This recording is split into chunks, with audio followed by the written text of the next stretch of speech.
বাংলাদেশ বিপর্যয় থেকে বাঁচে কেন জানেন? আজ পর্যন্ত কেন বেঁচে আছে? আপনারা হয়তো ভাববেন যে উন্নতির কারণে আমরা বিপর্যয়ের থেকে বেঁচে আছি, নাইলে আপনি আমাকে যুক্তি দিয়ে বুঝান 7.8 ভূমিকম্প বাংলাদেশে আসছে, আসে নাই? কেউ মনে হয় জানে না।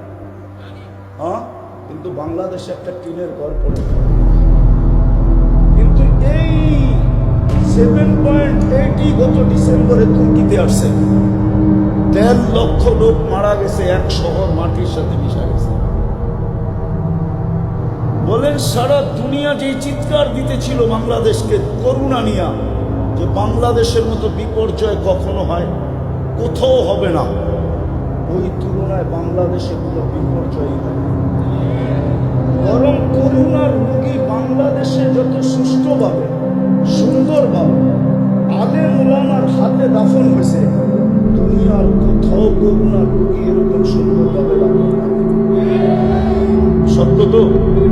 আপনি এখন নেটে সার্চ দেন, করোনার সময় যতগুলা দাফন করার জন্য সংস্থা ছিল, সবগুলা মাদ্রাসার উস্তাদ এবং ছাত্রদের ছিল।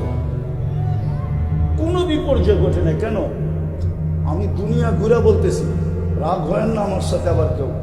আমার 103টা দেশ দেখা শেষ, আমি আপনাদের স্বাধীনতা দেখিনি। আমি জুলাইয়ের 18 তারিখে বাংলাদেশ থেকে গেছি। প্রথম আমার সফর ছিল ইংল্যান্ড। আমি 5 তারিখ ফজরের সময়, ফজরের আগে আমার ফ্লাইট ছিল ইংল্যান্ড টু ক্যানাডা। আমি যখন ক্যানাডায় নামছি তখন খবর পাইছি স্বাধীনতার।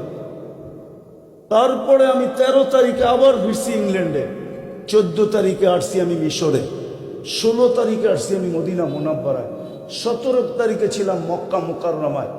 রাত্রে আমার ফ্লাইট ছিল, 18 তারিখ সকালে নামছি আমি বাংলাদেশে। 2-3 দিন ছিলাম, তারপরে চলে গেছি কোরিয়া, আসছি গত 22 তারিখে।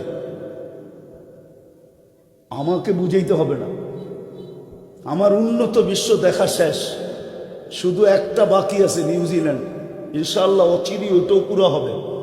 বাকি কোনো উন্নত বিশ্ব আমার বাকি নেই। আমি অহংকার করে বলতেছি না, বুঝানোর জন্য। বাংলাদেশটা শুধু বেঁচে আছে 2 থেকে 3টার পরিবেশের কারণে, নাইলে এই দেশ বাঁচার কথা না। যেই দেশে মা বাবা সন্তানের হাতে নিরাপদ না, মুসলমান মা বাবা, ওই দেশ বাঁচার কথা না। রাগ হয়ে যান না।